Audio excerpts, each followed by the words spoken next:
Estamos leyendo la carta a los romanos. Dios bendiga a todos nuestros amables oyentes, tanto en radio como en los grupos de WhatsApp y en todas las redes donde pueden escuchar nuestros mensajes. Que el Señor les multiplique y les dé abundancia. Nuestro Dios es maravilloso con nosotros. Hemos llegado al capítulo 13 de la epístola a los romanos. Estuvimos viendo hasta el capítulo 11 acerca de la culpabilidad, el poder del evangelio y la salvación por gracia. En el capítulo 12 vimos la manifestación de algunos dones del Espíritu Santo, los cuales deben ser administrados por los creyentes según la capacidad que Dios ha dado a cada uno. En el capítulo 13 estamos viendo acerca de la obediencia y otras cosas que deben notarse en la vida de los creyentes que dicen ser salvados. Si nosotros hemos sido salvados, se manifiesta en nosotros el fruto. Y aunque eso merece de nosotros cierto esfuerzo, es algo que debe ser, es algo evidente en nuestra vida cristiana. Ha de manifestarse el fruto de manera espontánea. Repito, aunque merece nuestro esfuerzo, también es algo espontáneo, es algo que simplemente se nota. Un creyente que ha entregado su vida al Señor es conocido porque tiene obediencia o procura agradar al Señor en todo lo que hace y escuchar qué es lo que debe manifestarse en su vida y de esa manera moverse. Ayer entonces vimos la sujeción a las autoridades. Podemos hoy repasar esta lectura en el capítulo 13 de la epístola a los romanos, en los primeros 7 versículos, los cuales dicen así: Sométase toda persona a las autoridades superiores, porque no hay autoridad sino de parte de Dios, y las que hay por Dios han sido establecidas. Y no importa qué sistema de gobierno hay en la nación, si es monarquía o es un gobierno constitucional, no importa de qué partido o color político sea el gobierno, izquierda, derecha o centro, no importa qué tinte tiene el gobierno que está en cada nación, es porque Dios lo ha permitido. O Dios mismo lo ha puesto allí para que gobierne. Y nuestro deber es la sujeción, orar por los gobernantes y mantenernos en obediencia mientras que ellos no nos impongan el blasfemar o nos prohíban adorar a nuestro único Dios verdadero. De modo que quien se opone a la autoridad, a lo establecido por Dios, resiste, y los que acarrean y los que resisten acarrean condenación para sí mismos, porque los magistrados, es decir, los gobernantes, no están para infundir temor al que hace el bien, sino al malo. ¿Quieres, pues, no temer a la autoridad, es decir, no tener miedo a la autoridad? Haz lo bueno y tendrás alabanza de ella, porque es servidor de Dios para tu bien. Pero si haces lo malo, teme, porque no en vano lleva la espada, pues es servidor de Dios, vengador para castigar al que hace lo malo. Por lo cual es necesario estarles sujetos, no solamente por razón del castigo, sino también por causa de la conciencia.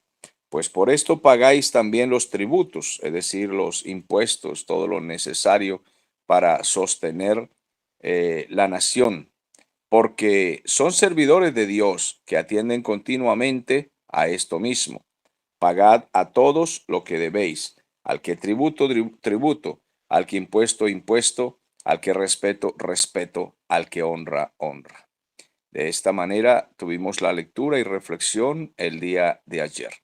Hoy vamos a pasar al versículo 8 y dice la palabra del Señor: No debáis a nadie nada, sino el amaros unos a otros, porque el que ama al prójimo ha cumplido la ley.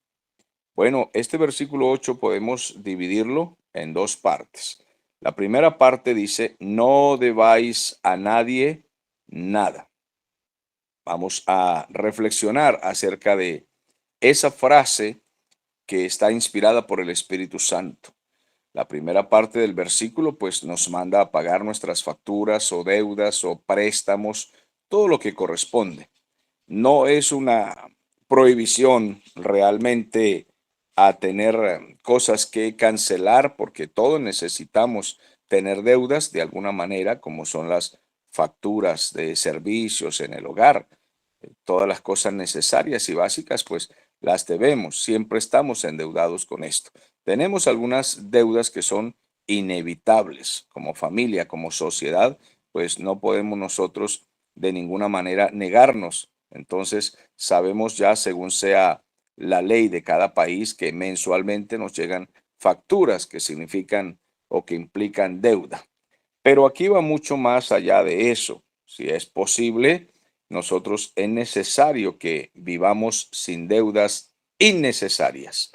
Nosotros no podemos llevar negocios o trabajos sin que tengamos deudas necesarias, pero hay algunas que son innecesarias y estas son las que nos causan problemas emocionales, mentales o de tranquilidad. Nos quitan la tranquilidad.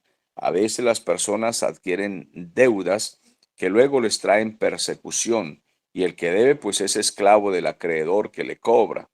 Hemos conocido casos de hermanos que incluso uno en particular que recuerdo perdió la vida, es decir, sus acreedores le cortaron, le quitaron la vida. Y me preguntaba en esta situación, porque yo conocía a su familia y conocía a tal persona, yo me preguntaba cómo puede suceder esto y por qué Dios permite que tal asunto suceda. Cuando conocí la historia me di cuenta que era una deuda que no hubiese sido necesaria, mucho menos con las personas con quienes se adquirió la deuda. Es, en cierta manera, fácil endeudarnos, pues llamamos a una persona prestamista, alguna persona que trabaja de esta manera, como en los proverbios se nos advierte, acerca de las personas que nos oprimen para cobrarnos los dineros que les debemos. La Biblia tiene muchos ejemplos de acreedores que dejaban en la ruina a las personas que les debían. Los humillaban, les quitaban incluso la familia, sus propiedades. También la palabra del Señor nos advierte acerca de no adquirir deudas innecesarias porque quedaremos en la pobreza.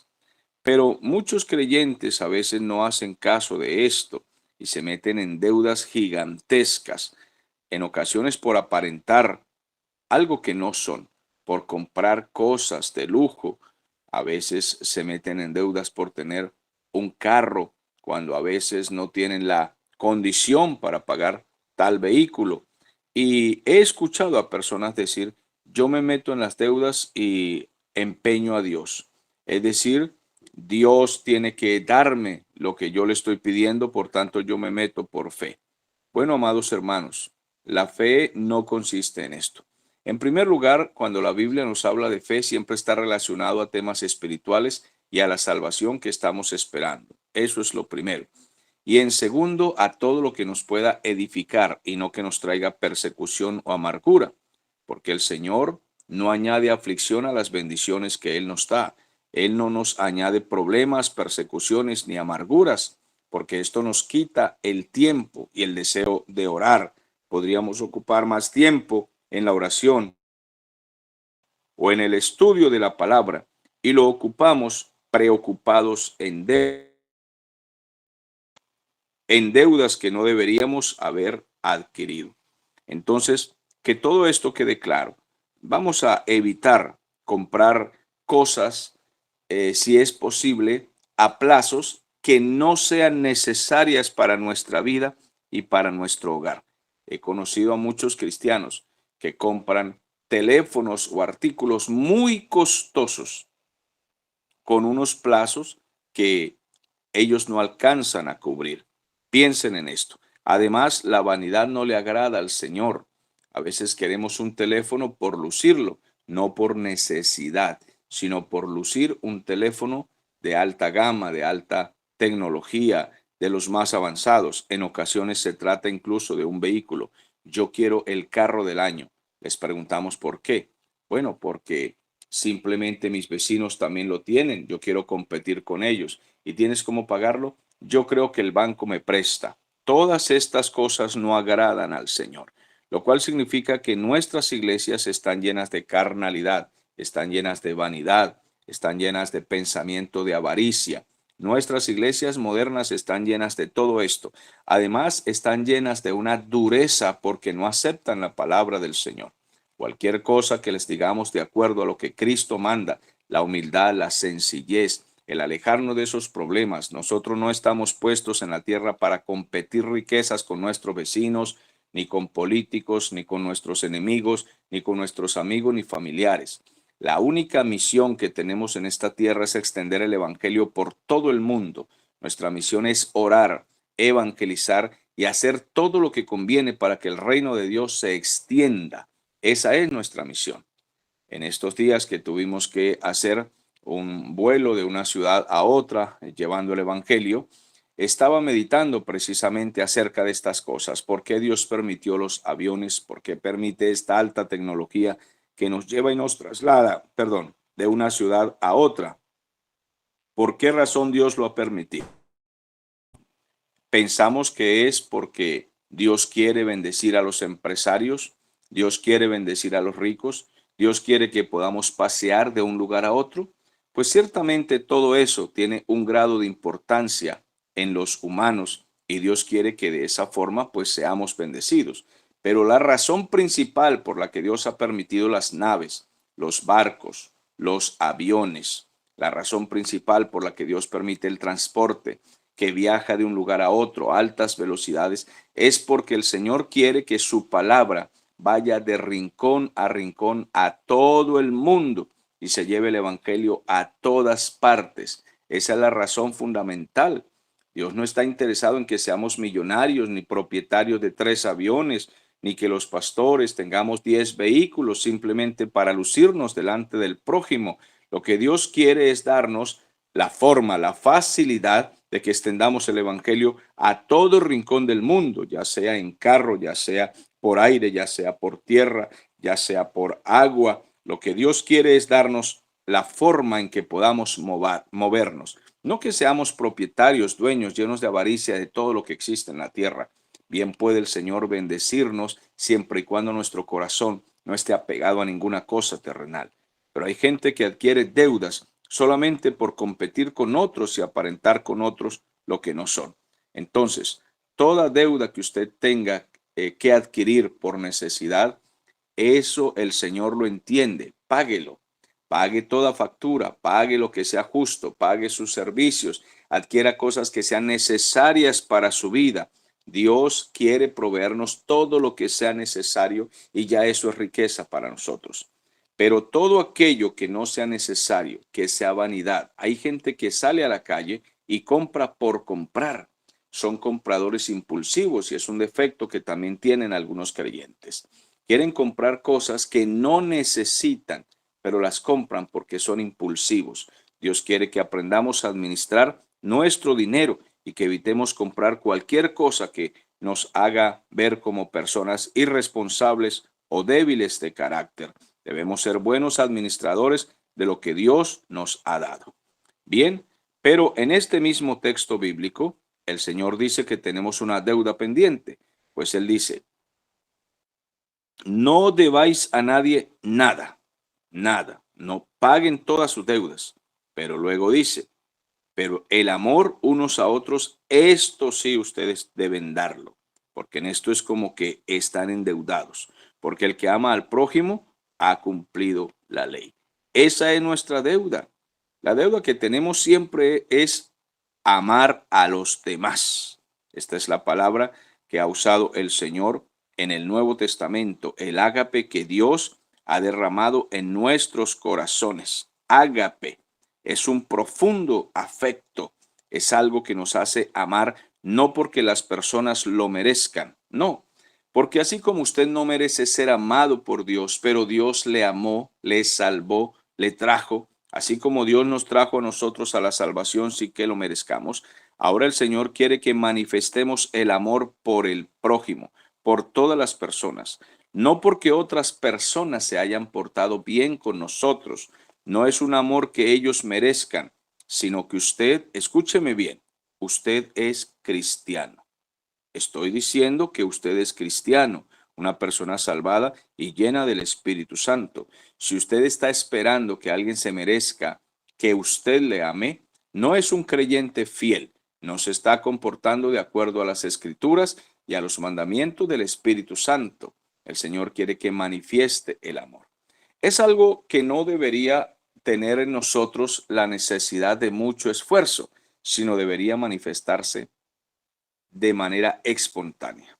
Cuando la Biblia dice precisamente que Dios es amor, es porque esa es la esencia de Él, esa es la persona de Él. Dios no tiene amor, Él no contiene un poco de amor para nosotros. Él no es que hace el esfuerzo de amarnos, Dios no hace ningún esfuerzo por amarnos a nosotros. Es que Él es el amor mismo. El amor es una persona, es nuestro Dios. Y Dios manifestó ese amor en Cristo. Dios ama a Cristo y aún así entregó a Cristo por nosotros. ¿Por qué? Porque Dios es amor. Y Él derramó ese amor en nosotros y quiere que ese amor se manifieste de manera espontánea. Nosotros no podemos estar esperando que las personas merezcan el amor nuestro, ya sea vecinos o hermanos, como dice el Señor también en su palabra y en todo esto que hemos leído, que debemos manifestar amor, fraternidad, especialmente por los hermanos en la fe.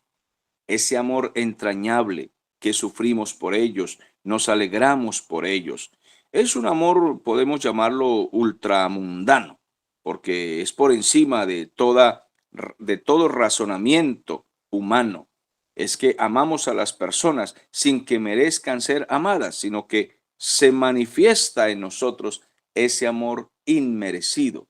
Se manifiesta en nosotros ese cariño, esa ternura, esa compasión que tenemos por las personas y especialmente por nuestros hermanos en Cristo, a los cuales defendemos, protegemos, ayudamos, exhortamos, extendemos la mano, tenemos misericordia, queremos verlos bien, porque sencillamente es algo que se manifiesta por causa de que nosotros está Cristo. Yo creo que muchos creyentes piensan que deben esforzarse demasiado para manifestar amor. Me pregunto, ¿estás realmente manifestando a Cristo? Ya no vivo yo, Cristo vive en mí. Entonces es algo que se manifiesta de manera lógica, es el resultado de la salvación. Es diferente de todo amor terrenal, de todo amor humano. Hay personas inconversas incluso que manifiestan un misterioso, pongamos comillas, un misterioso amor por el prójimo, por sus hermanos. Y a veces ese amor que no es verdaderamente por la presencia del Espíritu Santo nos hace pensar, ¿cómo es posible que haya personas incrédulas, inconversas, que se porten mejor con el prójimo que los creyentes? Y comenzamos a dudar si realmente estaremos llenos del Espíritu Santo y viviendo en obediencia. Hay inconversos que son muy amorosos con su esposa. Hay señoras no cristianas que son muy amorosas y respetuosas con su esposo, pero no tienen el Espíritu Santo. ¿Cómo lo hacen? No lo sé. Se esfuerzan. No sé cómo lo hacen, pero manifiestan un cariño por sus hijos, un respeto por sus vecinos. Hay cristianos que son chocantes, odiosos, manifiestan rencor por las personas, hablan mal de todo el mundo, hablan con odio de las personas, se expresan con rencor y resentimiento, ya sea de su marido, su mujer, de sus hijos, de sus vecinos, son racistas, odian a los negros, a los gorditos, a los flacos, se expresan muy mal de otras personas, pero son creyentes, asisten a la iglesia, son bautizados, algunos tienen cargos, algunos llegan a ser predicadores y pastores y hablan con odio y con furia contra todas las personas. ¿Qué es lo que está sucediendo allí? Nosotros debemos manifestar a Cristo. El Señor Jesús, aun cuando les dijo a los fariseos, fariseos hipócritas, no les estaba diciendo necesariamente los odio, les estaba diciendo, Dios ha querido salvarlos, ha enviado la palabra al mundo, me ha enviado a mí a dar testimonio y ustedes han pisoteado todo esto. Pero el Señor Jesús, aunque hablaba enérgicamente, nunca fue conocido como una persona rencorosa que procuró el mal de otros. Nunca estaba hablando mal con los discípulos acerca de estas personas, solamente les contaba y les decía, ellos son malos porque esa es su naturaleza. Ustedes, cuando los escuchen predicar a los fariseos, hagan las cosas buenas que ellos dicen, pero no vivan como ellos viven, porque ellos son del maligno. Esto no es expresar odio, es decir la verdad.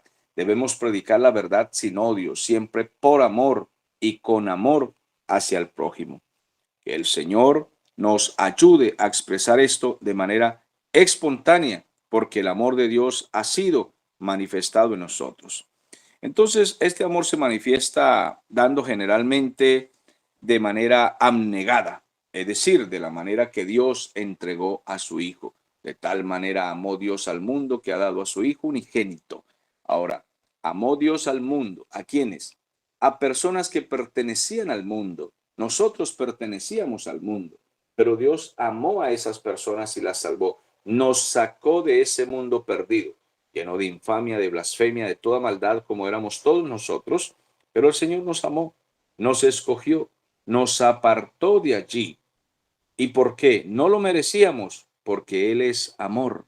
Simplemente manifestó su amor. Y ahora ha derramado de su amor en nosotros para que nosotros asimismo lo hagamos también. Entonces, que el Señor pueda ver en nosotros o que se pueda notar en nosotros que realmente el Espíritu Santo habita en nosotros. El amor encontró su perfecta expresión sobre la tierra precisamente en la persona de Cristo. Y nuestro amor a Dios se manifiesta en la obediencia a su palabra, a sus mandamientos. Cristo es la expresión del amor de Dios. Él vino al mundo para decir que Dios es amor. ¿Y cómo podemos reprocharle al Señor Jesús que le dijo a Judas, con un beso entregas al Maestro? Y no lo trató con odio, ni con rencor, ni con resentimiento. A Pedro le dijo, esta noche me negarás 3 veces, pero aún así después lo llamó Pedro, ¿me amas? ¿Me amas, Pedro? Y Pedro 3 veces le decía, yo te amo, Señor, apacienta mis ovejas. No le reprochó nada, solamente lo perdonó. A Judas, si Judas se hubiese arrepentido, el Señor lo hubiese perdonado de su traición. Porque el Señor es amor, Él quiere perdonar, Él quiere amar, Él es así. Que nosotros podamos también, si tenemos a Cristo, si el Espíritu Santo habita en nosotros, manifestar ese amor que es incondicional. Qué lamentable que nosotros casi siempre manifestamos un amor condicional. Si me tratan bien, yo trato bien. Si me hablan bonito, yo hablo bonito. Si me miran bonito, entonces expreso lo mismo. Pero de lo contrario, van a recibir de mí lo que ustedes me den. Esa es una expresión humana muy carnal, mundana. No es dada de acuerdo a la expresión bíblica, al mandamiento bíblico. Que nosotros podamos entonces manifestar el amor de Dios porque la persona de Cristo habita en nosotros. El que ama al prójimo ha cumplido la ley, por lo menos aquella parte de la ley que enseña amor para con nuestro prójimo, porque el versículo 9 dice, no adulterarás, no matarás, no hurtarás, no dirás falso testimonio, mentiras, calumnias, etcétera, no codiciarás. Cualquier otro mandamiento en esta sentencia se resume así: amarás a tu prójimo como a ti mismo. ¿Y qué es lo que está diciendo el apóstol Pablo aquí? Todos estos pecados que el Señor menciona tienen que ver con daño que se le hace a los seres humanos.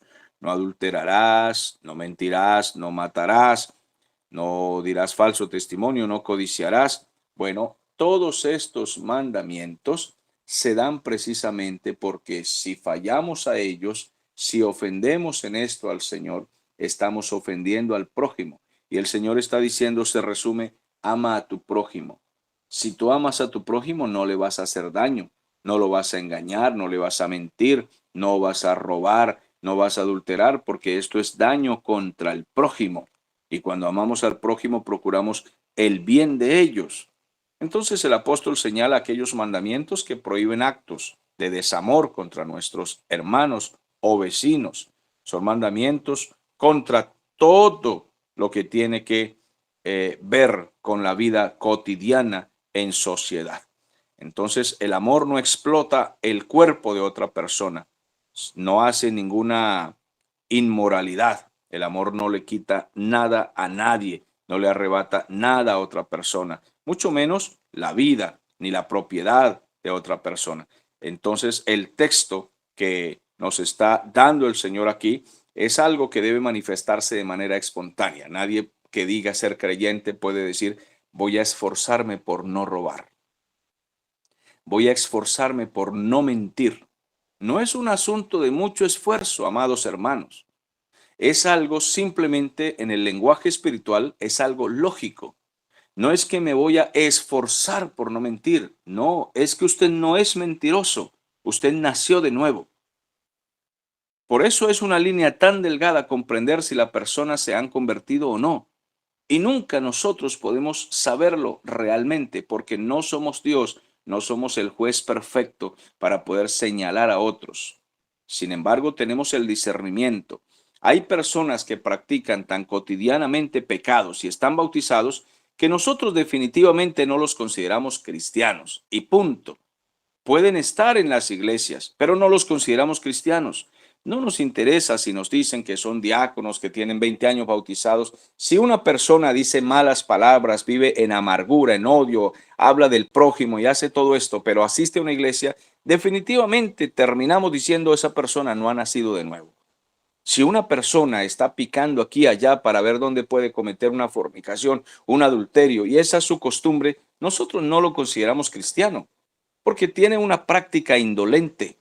No le duele estar proponiendo allí una maldad y otra, una inmoralidad y otra. Si una persona constantemente envía mensajes a otra para convidarle a hacer cualquier fechoría, sea inmoralidad o cualquier otra trampa, no le consideramos cristiano. Una persona que usa el teléfono para decir grosería, chistes morbosos, sus estados son mundanos, etcétera, y todo el tiempo se ríe de lo mundano, de lo inmoral, y los videos que observa en su teléfono siempre tienen que ver con inmoralidad y con maldad, no le consideramos cristiano. Aunque no somos el juez supremo de la tierra, es imposible considerarle cristiano a tal persona. No obstante, dejamos el juicio final al Señor. Pero lo que estoy diciendo aquí es que usted no hace esfuerzos para que usted pueda no ser un ladrón, esfuerzos para usted no ser un asesino, esfuerzos para no ser un adúltero. No se trata de esfuerzos. Simplemente en mí se manifiesta Cristo. Eso es todo. Cristo es quien se manifiesta, porque Él vive en mí. Ya no vivo yo. Ahora se manifiestan las obras de Cristo, el fruto de Cristo en mí. Entonces no es tanto esfuerzo por no voy a asesinarlo, no voy a engañarlo, no voy a mentir, haré el esfuerzo por no hacerlo. Esto pueden decirlo las personas que no son creyentes, pero nosotros simplemente no está ese deseo. No quiero hacerlo porque en mí está el Señor. Que a veces tenemos impulsos de ira, impulsos de pecado. Esas tentaciones nos vienen a todos, pero la práctica es lo que diferencia al creyente del mundano. El creyente simplemente no practica tales cosas, se niega a sí mismo y toma su cruz y sigue a Cristo. Se niega, simplemente no lo hace, aunque la tentación venga a la carne y a la mente, porque en él se manifiesta Cristo.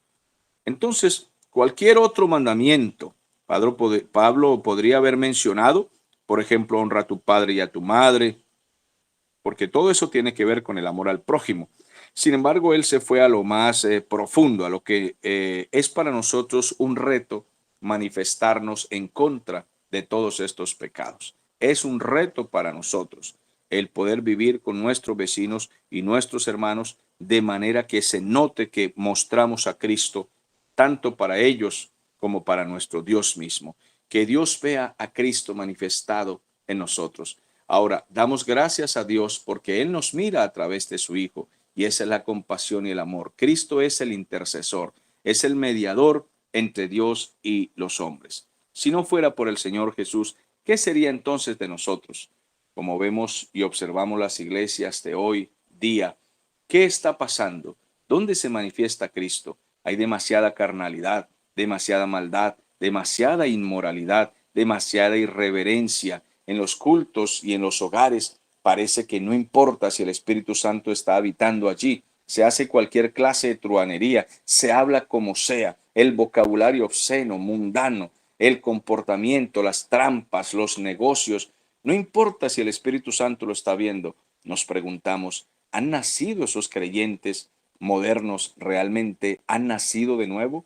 Estos que habitan en las iglesias de hoy, culturas modernas y mundanas metidas en los hogares y metidas en las iglesias, ¿Han nacido de nuevo realmente? ¿Podemos decir que esos creyentes han sido revestidos del poder del Espíritu Santo? Demasiada carnalidad y demasiada mundanalidad. Y esto no para que critiquemos a los demás simplemente, sino para que nos miremos nosotros mismos.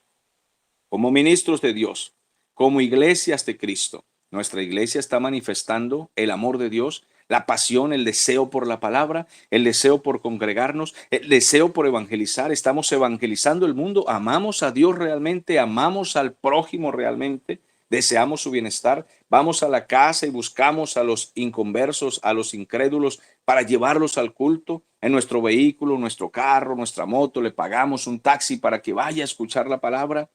¿Estamos haciendo el deber de buscarlos y evangelizarlos? ¿Perdonamos sus ofensas realmente? No nos importa en qué nos hayan ofendido. Queremos que sean salvos. Doblamos las rodillas por nuestros enemigos y pedimos que Dios los perdone. Amados hermanos, lo que estoy diciendo quizás suena un poco irónico, pero creo que produce risa decir esto. Parece que estuviéramos jugando, pero no vemos ni la mitad de lo que estoy diciendo en nuestras iglesias modernas. No importa si es la nuestra, donde nos congregamos, o cualquier otra iglesia, pero me pregunto, ¿hemos nacido de nuevo? ¿Realmente tenemos una iglesia que haya nacido de nuevo? Las iglesias que hoy observamos llenas de mercantilismo, de vanidad, donde compiten en modas, en vestidos, en trajes sensuales, en toda clase de mundanalidad que se ha metido en la iglesia, los vestuarios que hay en las iglesias de hoy, la forma de comportarse, de hablar, de moverse, de cantar. ¿Será que ha nacido de nuevo? ¿Amamos a Dios con todo nuestro corazón y al prójimo realmente lo amamos como a nosotros mismos? Es bueno entonces preguntarnos esto. El versículo 10 dice, el amor no hace mal a nadie, no hace mal al prójimo, porque este es el cumplimiento de la ley, el amor. El amor nunca intenta hacer ningún mal, siempre procura el bien de los demás, buen testimonio, que las personas puedan venir a Cristo porque nos pena a nosotros, porque honramos tanto el Evangelio y la persona de Cristo que la gente quiere venir al camino del Señor. Oh, yo quiero ir al Señor porque quiero ser un esposo como ese que asiste a esa iglesia. Yo quisiera ser una mujer como esa hermana que va a esa iglesia. Me gustaría imitarla a ella, a esa joven, a esa hermana, a esa anciana. Mire qué reverencia, qué decencia, qué amor por su esposo, por sus hijos, por sus vecinos.